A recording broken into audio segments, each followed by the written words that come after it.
everyone, it's Friday, I almost said January, June 26th at 10 p.m. You know what that means? That means it's time for the Magic Minute live stream. Thanks for being here. I'm really excited. We've got a lot to talk about, so stay tuned.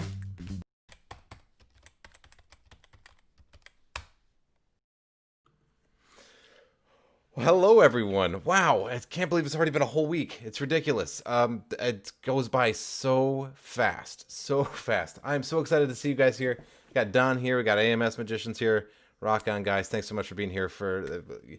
It's so amazing to me that there are people who are just like waiting for the stream to get going. It really feels good, and I really appreciate all of you guys. Thank you so much for being here. If it's your first time here and you're watching my live stream for the very first time, my name's Alan. I'm a full-time professional magician, and on this channel I give tips, tricks, and tutorials to help you elevate your magic to that next level. If that sounds cool to you, go ahead and hit that subscribe button. It looks like this, boom, over there, and click that little bell icon. That way you don't notified of every single video. I'm tripping over my words here. Thank you guys so much for being here. We have a lot to talk about today.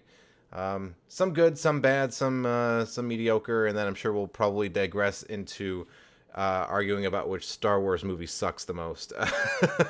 But let's try to keep that at bay for now. Let's do that towards the end of the stream. Also warn you up front, this stream is going to be a little bit shorter than some of the other ones. I got some stuff I have to do after this, some work I have to get done, so a little bit shorter stream than usual. We're looking about maybe closing it down at about the 45-minute to about 1 hour mark tonight.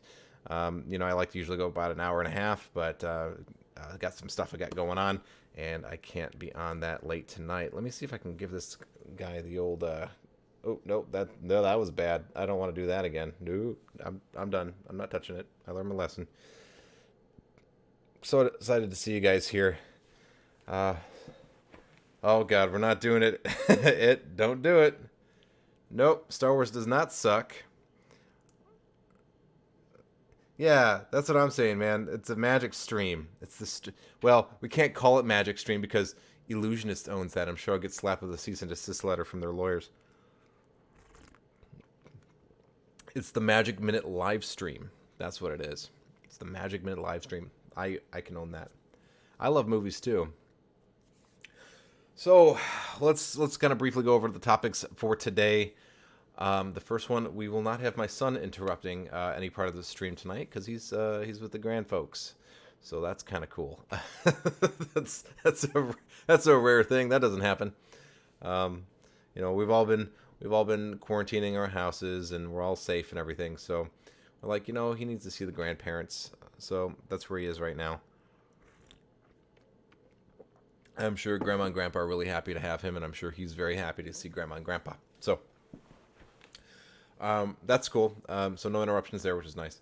The other thing I want to talk about tonight is, well, we got a couple things going on. One, the big one, let me just get out of the way right now. It sucks. It's like jumping on a bicycle with a seat missing. TAOM has been canceled. It is no more. That sucks. That sucks a lot. You know, I don't want to say I jinxed it, but maybe I did. It's a little bit of a, well, it's a lot of bit of a blow for me. I was supposed to perform this year.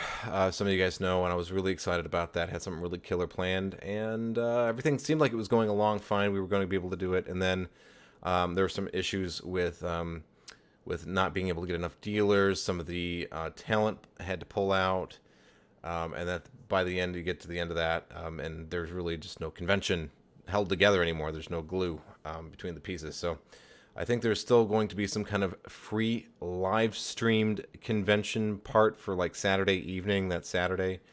I don't know if I have any involvement in that yet or not. I hope I do, but sucks a lot. Really wish it would have been different, but maybe they'll ask me back next year since they kind of took my chance. TAOM AMS stands for Texas Association of Magicians. It's a magic club in Texas, and we also hold a convention that by the same name every year. And it's one of the largest conventions in the country. I think Magic Live has kind of overtaken it in recent years, but it was kind of like IBM, the International Brotherhood of Magicians Conference, which is always big, or convention. And then there was TAOM, and they kind of fought back and forth for a long time. And then Magic Live kind of in recent years has kind of been catching up and taken over, but it's still a very large convention. We don't do things small here in Texas. Had some really great talent lined up for it. Um, you know, myself excluded from that. We had Rocco Solano was supposed to be here, Losander, just to name a couple. David and Kylie Knight, which I'm very fortunate to call good friends of mine. We're gonna have a really just rock solid A class talent this year, and it hurts a lot for a lot of reasons. And it was in my home city. It wasn't my home city, but it was in my sister city. I live in Dallas, and or a suburb of Dallas, and this was going to be in Fort Worth, which is, if you ever heard of DFW, Dallas Fort Worth, we just kind of loop it all into one giant metroplex. And when I say giant metroplex, DFW has more square footage. The DFW area has more square footage than, like, all the New England states combined, and then some. It's massive, but so is Texas. So no, they're not gone forever, but they're canceling. They're canceling the convention this year due to COVID-19, and I just got demonetized, and YouTube's gonna bear my video forever. But yeah. Anyway, yeah, it kind of sucks. It actually sucks big time. But hopefully they'll ask me back next year, and maybe I'll be a part of the live stream thing that they're gonna do later this year. The other thing I want to talk about is, something that's cool and kind of tangentially related to that. See, the Fort Worth Magic Club, or the Alliance of Fort Worth Magicians, is in, it's in Fort Worth. In July 16th, they asked me to come out and give a talk about what to do when magic goes wrong. And that's just the topic, so I kind of have free reign to talk about whatever I want. There was one specific thing that the organizer, or I'm sorry, not the organizer, but the president of this club wanted me to address specifically in that umbrella of things. But I'm going to be given about 45 minutes to an hour to talk about what to do when magic goes wrong. And that encompasses quite a few things and a lot of different scenarios. And I have a lot to talk about on this topic. And I have today got the go-ahead to live stream the whole thing. So that's going to be really cool. I'm going to have a room of maybe about 20 magicians live there with me, and I'm going to stream it from my phone. I wish I had the ability to do a more elaborate setup, but that's about all I'm going to be able to have there. But we're going to get my little lav mic, and we should have a really good audio, so everybody should be able to hear me, and it should be fine. I just might be like way over here, but the content should be pretty good. And I'm very excited to bring that to you guys. That's going to be, I think, some really solid content for this channel. It's going to be long-form content, like a live stream or one of these interviews or something, because it's going to be a full-on lecture, really. No magic tricks, necessarily. I might perform a little bit, but I'm not really teaching magic in this lecture. This is just about personal development as a magician, or, creative development as a magician. So that's right on par with this channel and my mission here. So hopefully that's why you guys are here too. You enjoy that kind of stuff, and you would hopefully tune in for that. I would love to have you there. I don't think I'm going to be able to have any way to check. I might be able to get one of the people there, one of the organizers, to help me answer questions that arise on the live stream. But I don't know that that'll be possible. I don't know how many hands on deck I'm going to have, or how much help I'm going to have. So it might be kind of thing where, it goes live, I talk for a little bit, make sure I acknowledge you guys, and then go into my spiel. And then, anything else afterwards is just going to have to be left as a comment on that video, and then I'll respond to it in kind. I think it's probably likely how it's going to be. I tried to recruit a friend of mine for camera work, but they're indisposed, so that's not going to come to fruition.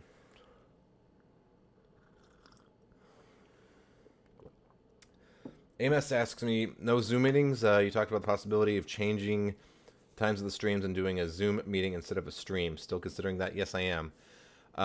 Things are timing is a little bit weird. That's one of the other things I wanted to talk about.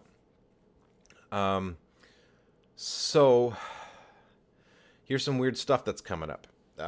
Without going too much into it, again, I can't help but have some of the outside world come into this, and I hate doing that, but I'm a professional magician. It's my full-time job. It has been for about 12 years, full-time. And, I've spent all 12 years working really hard to build my business. And as you can imagine, the outside world and the things that are happening in it are seriously affecting my ability to make a living. So, July 31st is this really hard deadline that's coming up. There is currently a $600 boost that's been given to unemployed individuals during this whole time. And that's going to last until July 31st, actually a little bit before then because of the way that the law is written. I think it's like January or July 25th. So what that means is that if it's not renewed by Congress or extended by Congress before the July 31st deadline or somewhere pretty close to that, I don't know what happens next. That's kind of the really big question. I got some saved away, and I can kind of, make good for a little while. But there really is no replacing my income until I can go back to work. I have been spending 12 years full time as a professional magician. That's a really specialized skill set. My skills are kind of applicable in other places, but it's kind of hard to find a job that will help replace what I'm losing if I can't go back to doing magic right away. So that's a real problem. So I don't know. I don't know what's going to happen after July 31st. And right now, there's a restaurant that I work that has reopened, at least right now. But the governor of Texas is he's kind of putting a pause on things, and I feel that there are some reversals starting to happen. And myself and a lot of the people that I work with at this restaurant kind of are the feeling that we might have to close back down again because of how rampant the spread of the virus is here in Texas. So if that happens, then we're all back out of even the small amount of work, which is not very exciting or meaningful, but it's something. Even that will be taken away again, and there's just no going back to work. So kind of crummy.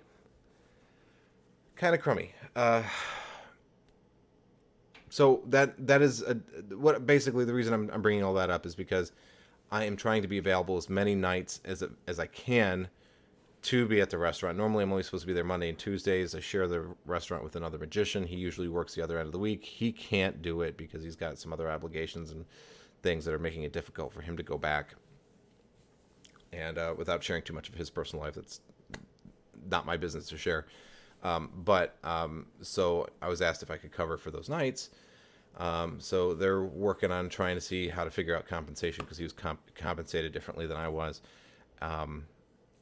So we're trying to work that out, but that means that if I end up working those nights, then I can't commit to doing the Zoom show or finding it. I don't know when I don't want to announce that I'm going to do a Zoom meeting and then not be available for it because I have to end up going back to work, which I am very eager to do and need to do. So yeah, that's why I haven't announced any Zoom meetings. That's why I'm still holding off on the restaurant magic lecture. This is kind of all depends on how quickly everything falls off a cliff or kind of stays on a steady path. Hopefully, there'd be like a bump and then we'll be fine again. But there's a lot of questions up in the air for the next month about what's going to happen, what's going to transpire, and how things are going to look in a month's time. So don't know. That's why I've been putting some breaks on that a little bit. I want to make sure remember, if you guys don't know, please leave an @ and then the Magic Minute if you want to address me specifically, so that way I know you're wanting me to answer a certain question or see that you're trying to talk to me.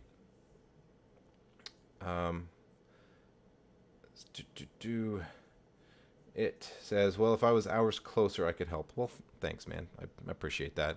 And hopefully that'll happen pretty soon. Hopefully we'll all get together and it'll be a big, giant, I can't say what I was going to say. Just say, yeah, we'll just have like a big pillow fight. It'll be fun. That's kind of weird. but hopefully we can all get together and hang out and everything. I still here's my grand plan in my head right now. Things that I want to be able to do down the road is I would like to have a Magic Minute convention. I would like to do my own convention. I think that'd be really cool. Some kind of party or group where we get some people together or something like that. I'd like to have that. I'd also really like to. I want a deck of cards down the road. I got just all these the big things that I have to wait a little while for. I have to get enough weight to throw around on YouTube, and enough money earned from YouTube to do these things. But I want to be able to reinvest back into the channel and some other projects that are channel related, like the convention or like playing cards or maybe what might be kind of cool down the road. I'm also considering doing like a curiosity stream or some other kind of like training program where I kind of take it through, okay, you're a complete novice in everything, and just take you through and teach you step by step each of the different things you need to know, or cover books, and do maybe that, or maybe a series of downloadable videos. Or I have all these plans of things in the future that I'd really like to do, but I have to have enough money and resources to do it. I just don't have that right now. So all things down the road. Excuse me. I'm enjoying. See my Daddy Shark mug. See that? I got this for my birthday or for Christmas, or maybe it was Father's Day. I don't know. It was one of those. Birthday, Christmas, Father's Day. Got this a couple years ago, and I really like it. I'm drinking some wonderful mocha flavored coffee from Starbucks. Compliments of my mother. She got me a nice little Father's Day gift, which included a beer mug, a freezable beer mug, which says "World's Greatest Dad," and then this coffee. And guys, this is something else cool I want to show you. This is the piece de resistance here. At first glance, you go, "Oh yeah, I know what those are." No, you don't. Because these guys are from Cincinnati, Ohio, not Erlanger, Kentucky, Cincinnati, Ohio, and they are without a barcode. So these are not the ones that you can find in stores right now. These are sold exclusively at illusionist.com, the Black Tiger decks. These are still in cellophane. Yes. So I don't know if these have any kind of market value or whatever. I'm still debating whether or not I should open them or just leave them like this, pristine. I'm not really much of a card collector anymore. I kind of just want to open them up and enjoy a little treat, a little glory of what playing cards used to be like from Illusionist. I don't know. They're not. I'll tell you what. They are not UV 500 airflow finish. That would have been the icing on the cake. If they were 500 airflow, I would have just opened them up. I would have been like, nope, I missed the glory that is the 500 airflow. If you guys don't know about UV 500 airflow finish, early in Illusionist's deck printing career or deck selling career, they had a special proprietary coating on their playing cards called UV 500 airflow finish. And it was distinctly different from air cushion finish in that it was super buttery smooth. It was just the creamiest, just smoothest, most beautiful handling decks ever. And the problem was that it got too expensive to manufacture them, and really Illusionist was the only company that really cared about having that finish, and they couldn't justify how much it would cost to keep getting more of that stuff, and the price of the decks would have got so high that they would not have been economical to print and sell. So there's that. Oh, I'm getting some questions here. Okay. Let's get together and do a flash mob magic show at an unsuspecting restaurant. I think they'd probably kick you out and call the cops. I don't know, man. I would.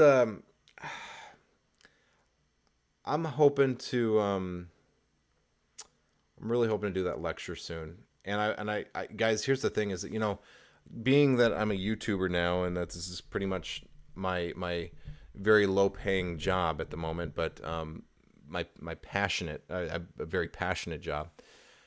That's how magic started for me too. Like being a magician, just kind of like trying to scrape a couple pennies together and whatever, and call it good because that's all I could do at the time. And then it snowballed into something much much larger, and so I'm familiar with that. And I don't mind spending a long time to work on something that I know is worth it and has value and that will eventually down the road lead to something. Right now, Social Blade says that in 5 years, I'll be past 100,000 subscribers, and I've just got my eye on that silver play button with the magic minute on it. Like, oh, the play button. So that's the goal. But yeah, I shot some video of me when I was at the restaurant and kind of like going back to work for the first time and all this stuff, and I just couldn't get I couldn't get the quality where I wanted it. Nothing really looked good or sounded good, and it was kind of disappointing because I get like all this stuff. I'm all ramped up and like, oh man, it's gonna be like, I heard like stories. They opened up the previous Thursday, but I wasn't there. I had to wait until the following Monday for my day to go. And all weekend I'm hearing, oh yeah, we're crazy busy and everything. It was over Father's Day, right? So they're like, oh yeah, it's amazing. People are coming back in droves and everybody's getting tipped and all these things. And I was like, wow, cool, oh, great, awesome. So I go with that expectation in mind, and we had like 4 tables in the restaurant in the 3 hours I was there. That's a little bit of hyperbole, but it was not that many tables, and it was very emotionally challenging for me to be there and be like, man, we're not there yet. We're not there yet. I want to be there, but we're not there yet. And I have to meter my hopes and dreams with reality. I have to balance those. And I tried to get some video at some of the tables, but the thing was that there were so few people, and there's this thing about like, handing stuff back and forth to people, and I have my camera, and then I'm getting like too much in their space, and how do I, and then it just didn't work. So I'd have to plan that out a lot better. Maybe legit bring like a tripod or have a camera person with me to help out, because doing it solo is just a little bit too difficult. So maybe that's what I'll try to do at some point. I'd still have to get the okay from the manager to do something that invasive. It's nothing to like, if people are filming your show or something on their iPhone to then like, airdrop it to you, and you get permission to use the clips on the channel or something. That's easier to do. But again, the climate wasn't right to ask for something like that. Dwight Baldwin. Hello, Dwight. Thank you for being here. If I'm mistaken, I apologize, but I think this is your first time joining us on a chat. So thanks for being here. I'm really glad to have you here. The best cards to Faro are high quality cards. I mean, if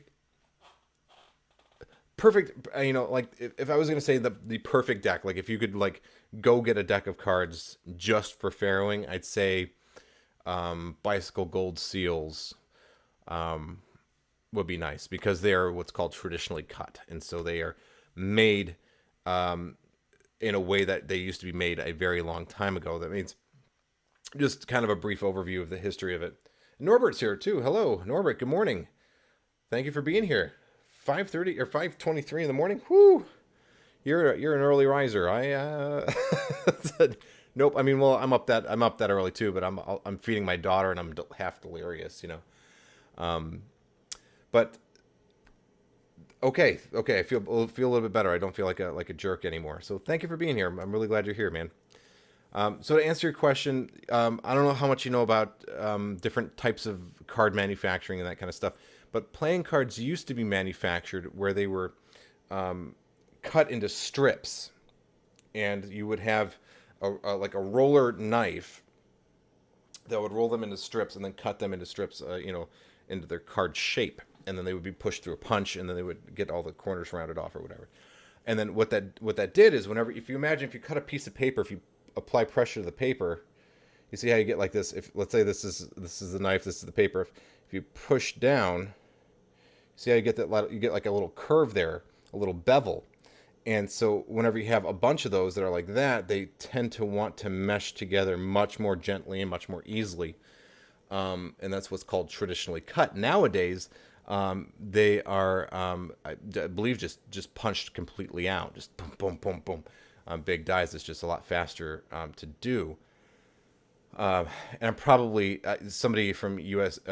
Playing card company is going to come in here and go, "No, you're a complete jerk. You don't know what you're talking about," or whatever. But anyway, they're the cutting, the way that the cards go from a giant sheet of card stock down to the playing cards, they're cut differently, and as a result, you on traditionally cut cards get that bevel, and on modern giant assembly line playing card manufacturing, you don't get that kind of beveling. So you have to have a specialized old timey machine to cut them the original way.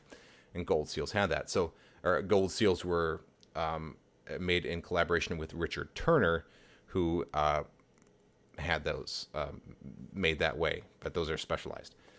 But that doesn't mean. But that's just dream scenario if you just want perfectly that. But really, you just want a high quality deck of playing cards. United States Playing Card Company playing cards, and that could be just about anything that they put out. Nothing with gilded edges. Like Rambler 23s are not a good one to choose because they've got that thick gold gilding on the edges, which you're going to chip off if you try to do that anyway. Or like my friend Diamond Jim did the Mayan deck, and also has the Diamond deck now, where he's got the gold foil, or I'm sorry, the silver foil on the edges. They're not really that great for farrowing. But any high quality deck of playing cards should be fine for farrowing. That could be Bicycle brand playing cards, or Tally Ho, or B, or Hoyle, or any of those brands underneath the United States Playing Card Company umbrella certainly work well. That's what I have access here in the United States. If you're elsewhere, you might have a different company. Another company that's really good is actually Cartamundi. People, whenever I made the Apex Bomb deck with my friend Joe, Cartamundi was not really saw by magicians in a lens of being a desirable card manufacturer. They didn't have the qualities that Bicycle playing cards had. And it's not true. Actually, Cartamundi playing cards in a lot of ways are superior to Bicycle playing cards. But because they weren't familiar, it was a little bit harder to market those to a market that didn't understand the differences or the otherness of Cartamundi playing cards. But they're actually vastly superior. They supply most of the casinos in the United States with their playing cards. But yeah, those will work too. Any playing cards, any high quality playing cards made by Cartamundi or by the United States Playing Card Company for sure are great for farrowing. I hope I answered your question. If I didn't, please let me know in the comments, and I will try to elaborate further on specifics. The Pharaoh adds so much to deck work is a struggle, and I'm struggling to get it. Thanks. Yeah. Well, we're here. Let me grab a deck of cards. We'll just work on it. Let me. Hang tight. I'm just going to grab a deck of cards. Okay, don't go anywhere, anybody.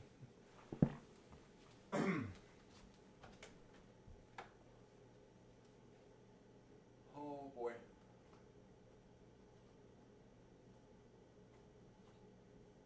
Okay, yeah, these will work. These are. I just grabbed a deck of High Victorians. These are Theory 11 deck. Theory 11's playing cards are made by the United States Playing Card Company as well. So you can pretty much expect similar results. So let's go in here, and I see Elaine. I see what you're saying. The 88-cent deck from Walmart, the Mavericks. Mavericks are crap. They are. I mean, if in a pinch, or if you're just doing some stack work, or you're doing Magic or you're doing mentalism stuff, and you really only need cards, you don't need to be able to handle them well. Yeah, Maverick are fine in that case. But if you're trying to execute moves, those are not the ones you want, because it's they pour sand in between each playing card, and they're you can't do anything with them. So let's go ahead and come in here, and I will. The screen might get a little bit darker because my f-stop changes. Wow, extreme close-up. You can see all my pores. Okay, but this is going to make it a little bit easier so you can see what I'm doing, I think. So, I'm cutting, I can pretty much eyeball exactly half now. I've been doing this so long. But let's see if I can get this to focus. Here's the thing. Here's the thing. Normally, I would faro them so that I'm seeing what's happening, but I'm going to reverse it so that you guys can see what I see because I'm going to have a hard time doing it over the shoulder. Can I get that in the? Is that focusing? It's not. Thinks my face is too pretty. It wants to keep that. Okay, so the idea here is that you're really just pushing the cards, and I don't know if this is going to work because this is such an awkward angle. Yeah, there we go. Come on. Come on. See, I'm just pushing the edges together, and they start to mesh together. I'm just applying steady, even pressure because I'm doing it away from me. This is, God, focus. Come on. Okay, so you see how those cards just kind of start meshing together like that? And that's not me doing anything but applying pressure to them. Okay? That's sometimes you can get it to go like that. If you're just having a hard time, you can do this kind of like sawing motion back and forth with one of the packets to get them to push together. But there it is. And that's done awkwardly, facing a way that I would never faro this before. Okay? So there's that. When I'm looking at it, I do that corner closest to me, and I mean like they just spring together. Whoops. There's nothing to it. You just push the two packets together, maybe at a slight angle, but starting square. If the cards are flopping open like this, if they're kind of like dangling open like that, or not staying nice and neat, then you can put your pinky on the back of one, your index on the other. Just keep them very tight. And then you just press them into each other, and then they just mush together. That's it. You're just mushing them together. That's really all there is to it. It's, to get a perfect one, that'll take a little bit of practice because you're having to either eyeball exactly half each time, and then making sure that like one card, like two cards don't get bound up, and then you get like this kind of situation where you get two cards like that and that they mesh perfectly. But that's just, again, and then you can always just rock it back out and then try again, without losing the rest of it. So it's a feel, but it's not as hard as, it has this kind of mystical quality of like, it's like, if we had, Justin here, he would tell you, kind of like along the lines of like a clip shift or something, but it's really not hard. I know I have the bias of having done it for 20 years or whatever, and I can go, oh yeah, well, yeah, but it's easy said, but not easy done. It's really not that hard. It's just pushing those two, making sure the cards are perfectly square, and then just taking those two corners and touching them, and then applying steady pressure either towards one way or the other, and you'll have to experiment which way your cards are cut, which way they're going to mesh together more easily. But one way they'll just kind of almost all spring together at the same time spontaneously. That's it. That's all there is to it. Okay, let me gotta catch up with you guys because I'm missing what. Norbert says we do not have fancy cards here and no finish, no air pockets. I need an order on the internet for double the value to have a deck. On one hand, I learned to use any crappy deck. I can't. I know that's not what you said, but I have to nerf it if I'm going to not get completely demonetized and screwed by YouTube's algorithm. But on the other hand, I cannot do anything fancy cardistry wise. Am I applying pressure from the top or the bottom, a mix, or both? Yeah, yeah, that's the thing. Well, that's a good question. Let me see. Let me just kind of run through it and see what I think pretty much I'm holding one.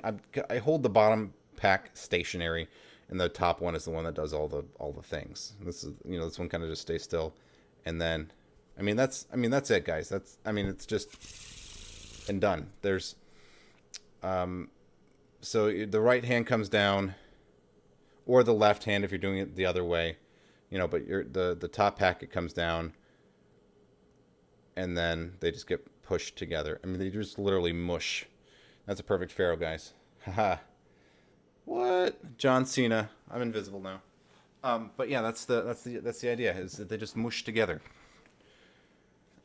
I am not monetized yet, but you know, here's the thing, is that as soon as I do get monetized, all my videos become monetized unless they don't, because there's something that's not advertiser friendly in one of my videos.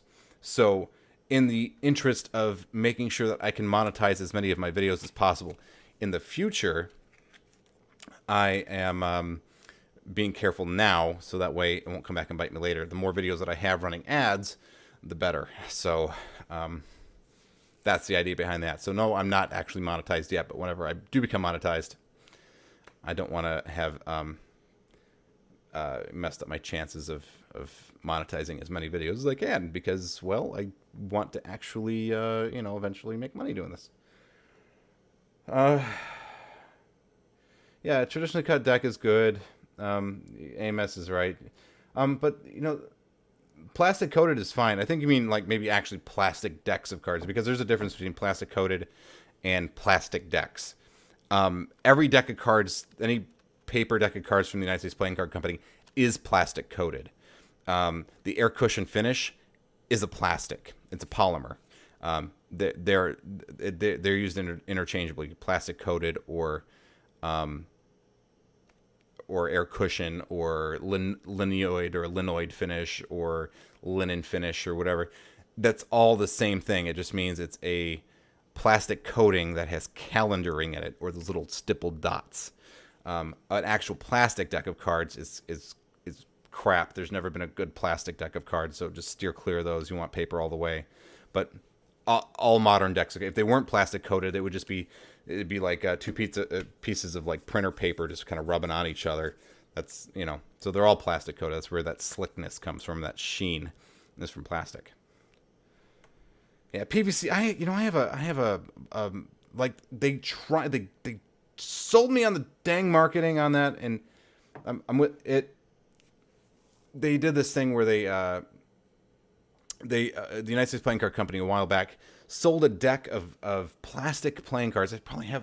Hang tight. I'm doing this today. I know. I'm keep leaving the darn thing.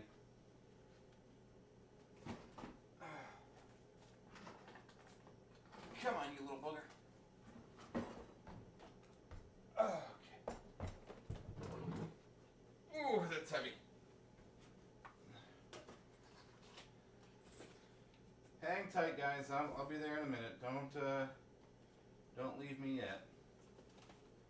Don't leave me yet. I am trying to find for you my deck of plastic cards.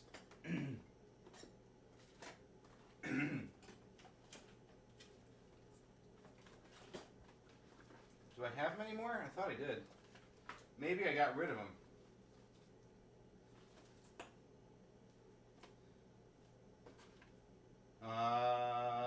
Gentlemen, I think, gentlemen, and if we have any ladies on the program as well, I believe that I no longer have any, which is a terrible thing, because now I can't crap on them.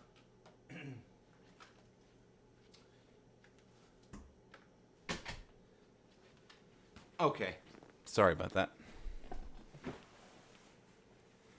Yeah, this is whew, this is old. This is very old. This here, Mom, Dad, if you're watching, I have them still. I got these when I went to Disneyland. I'm sorry, Disney World, when I was a boy going with my parents, and it was I think my last time in Florida. I was like maybe 12, 13 years old, maybe longer. But they had these in the gift shop, and they were playing cards. Now, these are plastic. I had two of them. I had one that I opened and played with, and then the other one I kept in this thing. And I've had these in here for about 20 years. And here they are. What's cool is that they'll last forever. You know, if you're just playing cards with them, you know, that's cool. But if you want to do any kind of like magic with them, they are just way too floppy. They have no snap to them, and they don't fan well at all. They're kind of crummy. Now, the United States Playing Card Company did come out with a plastic deck of cards. I can't remember what they called them. There's a name for them, but they came like in a thick cardboard box with a lid, and I think you can still find them in some WalMarts.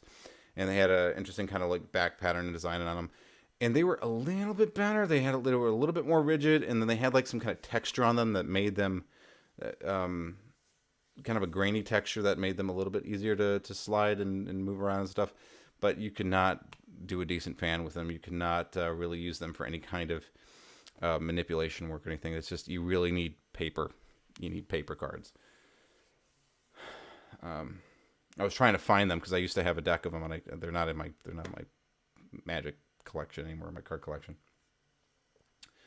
Perfect Pharaoh sounds hard, splitting 26 cards, but it really isn't that hard. Yeah, there's actually something. I was talking with Gildis Doyo, and hi Gildis, I know you're gonna watch this later. We were in the chat on the Pharaoh video, and there's still a lot that I haven't covered on the Pharaoh. That's why that video is called How to Pharaoh the Basics, because there's actually a technique for pharaohing cards like you're shuffling them on a table, and it's actually even easier than what I show in the other video. But I think that's it's a good way to learn to get the feel in your hands. But there's a tabled pharaoh, and there's some really cool magic that you can do with pharaohs, and so that's some stuff that I haven't covered yet. But he sounded like he was interested in that, and I assume that some of you guys would also be interested in a follow-up video, so I will do one. Now I'll put that on my list of things to do. Dwight says, do more Magic reviews, are good at it, and they get views. The reviews or the hot takes, Dwight? Because I do two of them. I do ones on, I do the hot takes, which are kind of like my professional opinion thing, where I go, I don't own this. I might not buy it, but here's what I think. Here's my thought process. If I'm in a position where I might be buying this, or this is being marketed to me, would I buy this? Would I take my hard-earned dollars as a seasoned magician, and would I buy this, or would I just wait for the next thing and go, nah, I don't really need that, or yeah, that solves a problem, or oh yeah, that's good. Why is this one different from, why is this Torn and Restored card catch my attention whenever there are 300 like put on the market every year? So why is this one any different, or is it different because it's got like a little tiny difference in how the cards are put back together, the pieces or whatever. So I just over the years I've developed this avoid the flavor of the month mentality, where you could spend all the money you make just buying new magic tricks, and it's like, well, yeah, you got a bunch of secrets, but are they making you money? Is this something that actually does something for you that you can't do with something else? Like, do you already know a technique that's good enough, or is this do something substantially different? Like, here's the thing, like on a Torn and Restored card, here's where I am with the Torn and Restored card. Danny Garcia invented the best Torn and Restored card trick that there is, right? Torn. It's the best one, right? I've bumped into him at TAOM conventions. Him and I sang karaoke one time. That's about as well as I know him. Not very well at all. I don't have his number. I don't talk to him. We're friends on Facebook, but that's neither here nor there. So whenever I say that, it's just my honest opinion from a working magician. It's the best one. It just is. It checks all the boxes I need as a professional doing walk around magic. It does what I need it to do, and it does it well. But there's so many that come out on the market. The only way you could get me to move away from Torn and to try a different one is if somebody said, hey, look, here's an impromptu borrowed deck, signed, both sides, Torn and Restored card, where the spectator signs it on both sides, tears it up themselves, and then you put the pieces back together with the signature. If you could do exactly that, okay, then yeah, shut up and take my money, right? But it's just those kinds of things where you go, yeah, because remember, magic companies are trying to sell you stuff. they're trying to sell you stuff. They're running a business. They're trying to sell you stuff, but you can add this little sexy turn of phrase that makes it sound like it does this thing, and it's technically true, but not really true. And I've got like that, like cut through the bull crap meter, where doing this so long and investing in Magic because it's part of my livelihood, I can just kind of cut through it and go, yeah, I see what you're saying, but I caught what you're doing there. That's, yeah, I guess it's technically true, but that's not good.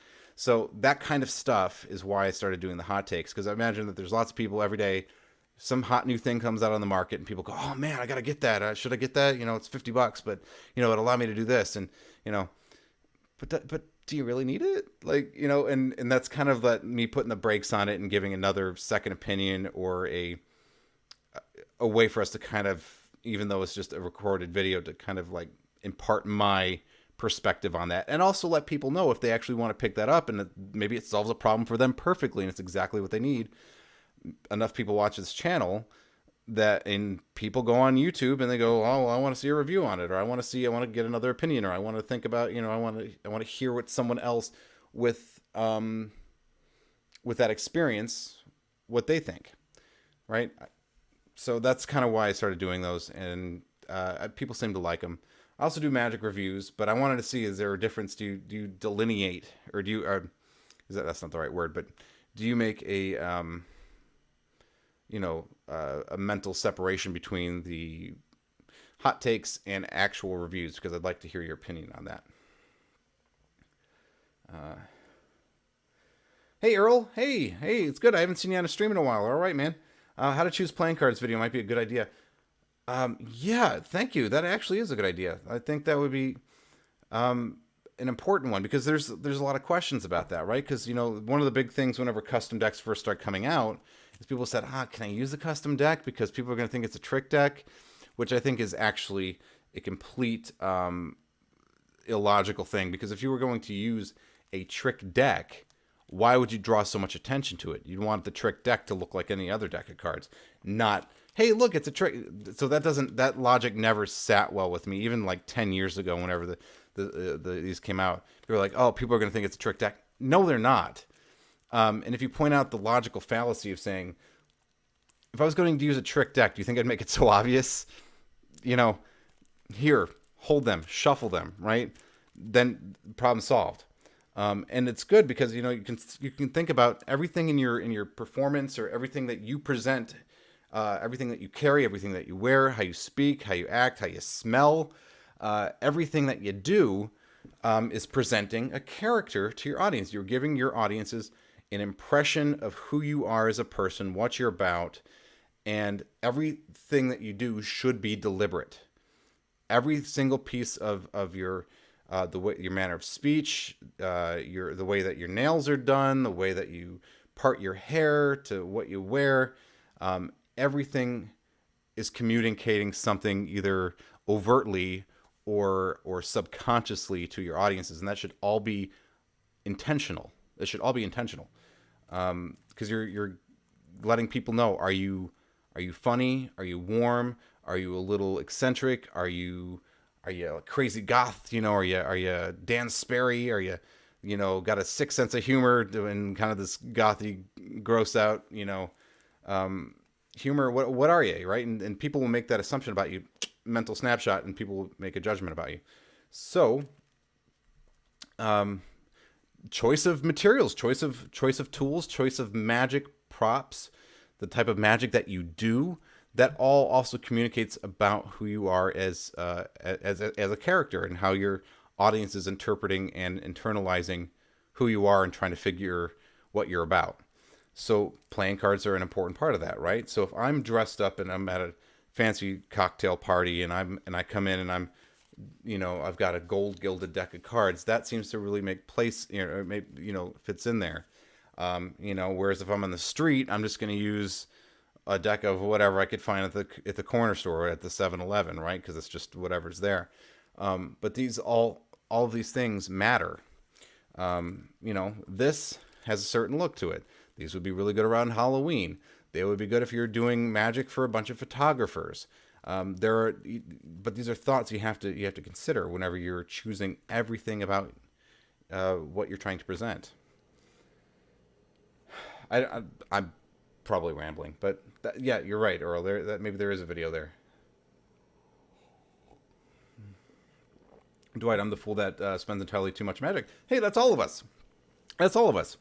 I had to work very hard, and the thing is that it really came down to, when I started my magic career, as performing, and I bought a lot of magic when I was a kid, or got a lot of magic bought for me for birthday and Christmas presents and that kind of stuff.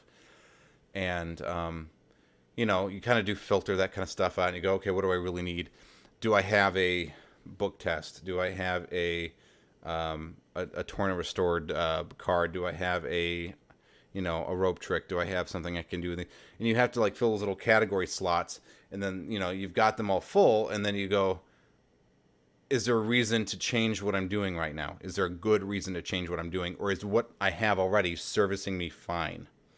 Because you can't just spend all your money on that, because you're not going to be profitable. Now you can, as a professional magician, you can write off these materials and these props and these kinds of things. You can write those off in your taxes, but there comes a point where it's like, well, but do I really need to learn this whole new way of doing something, or is the one that I have fine? I don't know. That's why I tend to prefer books and DVDs, long form DVDs, not single trick DVDs, but like DVDs that have several effects on them, or books over single tricks. And a lot of the time now, what I do is I actually build my own gimmicks. I make my own invisible elastic loops. I make I make or repair. I have a cardiographic illusion, which I originally had an original one, and that one broke, and I didn't buy another one. I built one. These kinds of things. It's like, well, after a certain point, you get to where you need to be self-sufficient, and you need to go, I need to be able to walk into my all my luggage is lost, right? My whole magic show. I just got on an airplane. I flew. And then all my stuff's gone. You need to have a certain level of confidence that you can just walk into a Staples or a Walmart or something, and be able to rebuild your show, or some good kind of some kind of show. Maybe not your original show, but have a show that you can build from stuff you get at Walmart. Yeah. I mean, that's just peace of mind going, okay, yeah, what do I do? You just live and die by that sometimes. So, I'm just rambling. But yeah, you can spend a lot of magic. Dwight says, I do separate them because the hot takes come from experience. I don't have only being into magic for 2 years. Well, that's awesome. Hey, the journey of 1,000 miles begins with a single step. So that's fabulous. Thanks for coming and spending your time on my channel and giving me the time of day. I really appreciate it. Hopefully you're getting something out of what I'm doing here. And I would love to hear from you. If you have any ideas for videos or any questions, please, I have a Facebook fan page where you can go and you can leave your questions and interact with me off channel. And I'm going to leave that here for you guys. Oh, can I do it? Maybe I can. Facebook.com/The Magic Minute official. I'd really ask you to please join me over there, Dwight, because that we got a smaller community there, but it's like the people who are really hardcore into the channel and also like helping each other and kind of believe in the whole thing that I'm trying to do here on the channel. It's a great place to go and ask questions and get answers to things. So please come join me over there if you have any questions or you have anything that you're like, hey, did you see this thing that came out from Theory 11 or from Penguin Magic? Or what do you think about this? Or, hey, I have a question about Pharaoh Shuffles. Or that's the place to do all of that stuff. That's the place to leave me those messages and for us to interact and talk and ultimately, inspire videos that end up being made for the channel. So please consider joining us over there. Thank you. Teach us how to make invisible elastic loops. Here's the thing, guys, and I have to talk about this. We're getting pretty close to the end here. I got to get going here in about another 5 minutes. Just 5-minute warning. Oh, let me switch my battery. I will be right back. Don't go anywhere.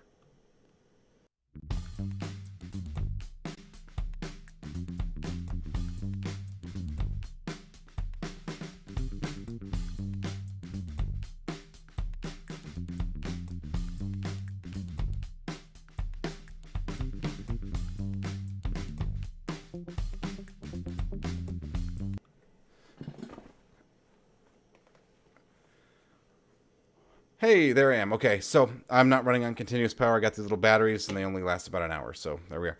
We're about 3 minutes before I have to go, guys. But let's talk to you about that, Lane, because here's something.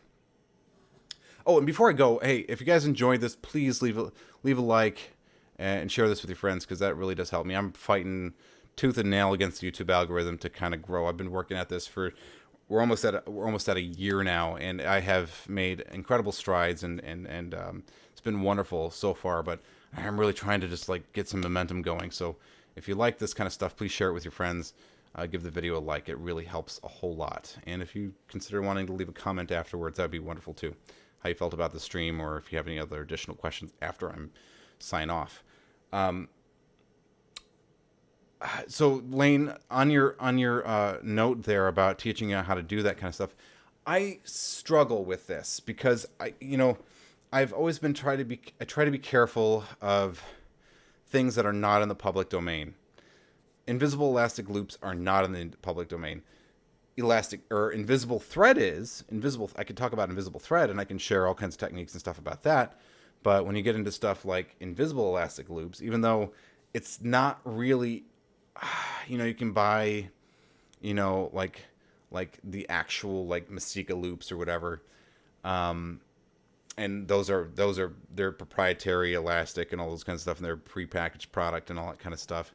I still worry about exposure or being taken the wrong way by the wrong magicians, and instead of them looking at it as an educational and informative video that is talking about stuff that, well, it's fine and openly discussed amongst magicians, I'm not flying yet.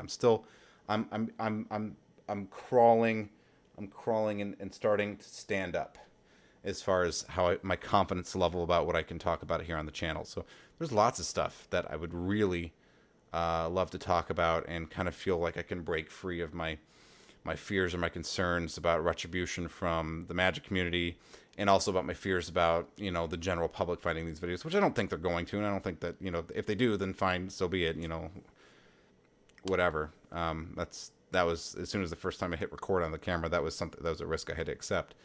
But I think that for the most part, this, it's like whenever you hire a photographer for your wedding, right? There's nothing to prevent you from buying or renting a camera yourself, learning how to properly expose an image, and then going to take pictures for yourself. But there's going to be a huge difference in what a professional photographer can do for you versus, knowing how a camera works and being able to press the shutter. And that's why people hire me is for solving problems and creating solutions for them in their events, not for the secrets that I have, right? Or the secrets that and anybody can open up any book or go to the library and find out all the stuff that I'm sharing on this channel. I just try to make it more easily digestible and give the extra spoons of medicine that go along with the fun stuff, and talk about magic as a business and as a philosophy and those kinds of things, ethics. But I don't know if I feel comfortable enough doing that yet. It's something I have thought about, and it's as recently as last week. So I don't know. It might take me a little bit to get there. But I will. I'm still considering it. But thank you for asking. Lane, no, that is not. Justin is not here tonight. It is a different person, entirely different person. Thank you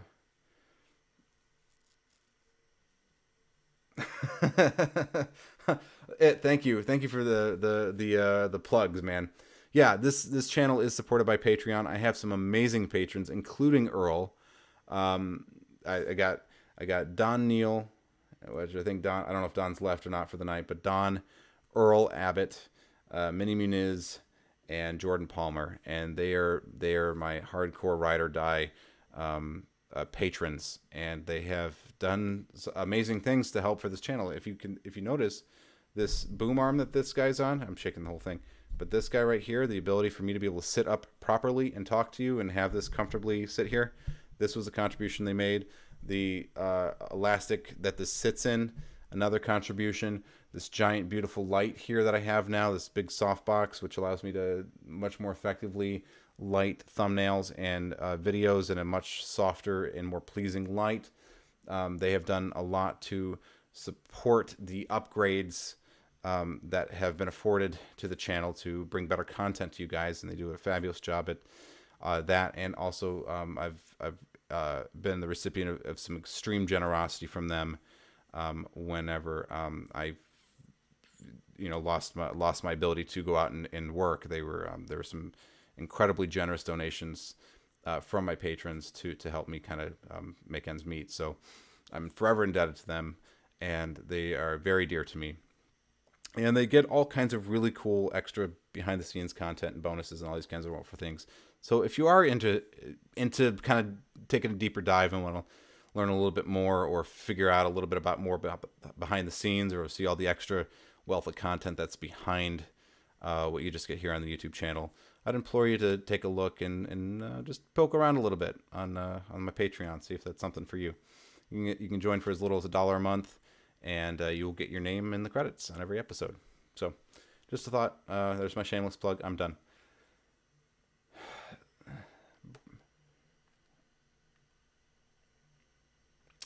Hey, Burn, feel the burn. Burn is here. Hi, Burn. Hey, man, I'm really sorry, but you missed this earlier. I'm glad to have you here, but I'm about ready to log off, y'all. I said about an hour. We're at an hour 5. I gotta call it quits because I've got some other stuff I've got to do. Quick recap though.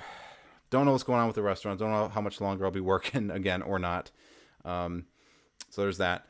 July 16th, mark your calendars. I don't know what time of day yet.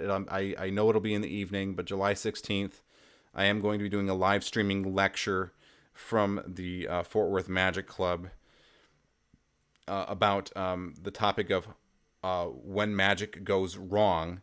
And if you have any questions about that, please, also Dwight, including you, man, if you guys have any thoughts or questions about that topic, things that you'd like me to talk about or explore about what to do when magic goes wrong, please leave me those on the Facebook page. That would be fabulous, and that'll help me to even prepare for more things that I'm not thinking about that you guys might have questions about. I've got to get going. I love you all. I'm so grateful to all of you.